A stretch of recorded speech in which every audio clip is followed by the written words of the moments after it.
تعارض میان ایلام و آشور در قرن هفتم پیش از میلاد نه یک درگیری جدید، بلکه نتیجه قرنها رقابت و برخورد بر سر تسلط بر بین النهرین بود. اما در دوران آشوربانیپال این تنش‌ها به اوج خود رسید. یکی از اصلی‌ترین دلایل خشم آشور پناهندگی و حمایت ایلام از دشمنان درجه یک آشور بود.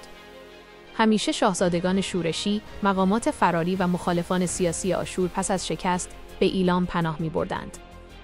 آشوربانیپال بارها و بارها با لحنی تهدیدآمیز از شاهان ایلامی خواست که این پناهندگان را تحویل دهند، اما ایلامی‌ها با سرسختی و غرور از این کار خودداری می‌کردند.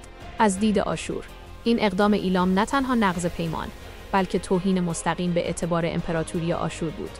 خانواده سلطنتی آشوربانیپال برای حفظ آرامش برادر او شماش شموکین را حاکم بابل کرده بودند. اما بابل همواره کانون شورش بود. شماش شموکین علیه برادرش آشوربانیپال شورش بزرگی را آغاز کرد. ایلام بلافاصله وارد عمل شد و با تمام توان مالی و نظامی خود از شورش بابل حمایت کرد. شاه ایلام، اومانوگاش، نیروهای ایلامی را برای جنگ مستقیم با ارتش آشور به بین النهرین فرستاد. این اقدام برای آشوربانیپال یک اعلان جنگ تمام عیار و اثبات نیت خصمانه ایلام بود.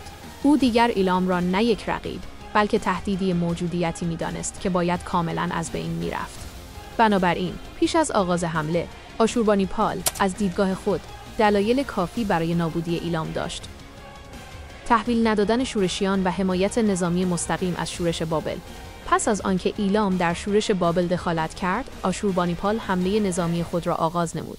در این زمان، تئومن بر تخت پادشاهی ایلام نشسته بود. تئومن مردی جنگجو و مغرور بود که گمان می‌کرد می‌تواند ارتش آشور را از مرزها براند. نیروهای ایلامی به رهبری خود تئومن در دشت‌های نزدیک رودخانه اولای، احتمالاً رود کرخه یا کارون کنونی، در برابر سپاه عظیم آشور ایستادند. تئومن برای نبرد به جای تکیه بر استحکامات تصمیم گرفت در یک نبرد میدانی شانس خود را بیازماید. تصمیمی که برای ایلام بسیار گران تمام شد. نبرد اولای به یکی از بزرگترین شکست‌های تاریخ ایلام تبدیل شد. ارتش‌های آشور سازمان یافته، مجهز و از نظر روانی برتر بودند.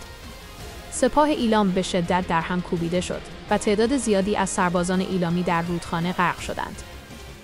حتی نقش برجسته‌های آشوری که در نینوا پیدا شده اند، نشان می‌دهند که پس از پایان نبرد، آشوری‌ها مشغول گرفتن اسیران و بریدن سر ایلامی‌ها بودند.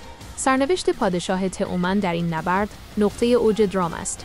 تئومن و پسرش تلاش کردند با عرابه خود فرار کنند، اما عرابه واژگون شد. آشوری‌ها او را دستگیر کردند.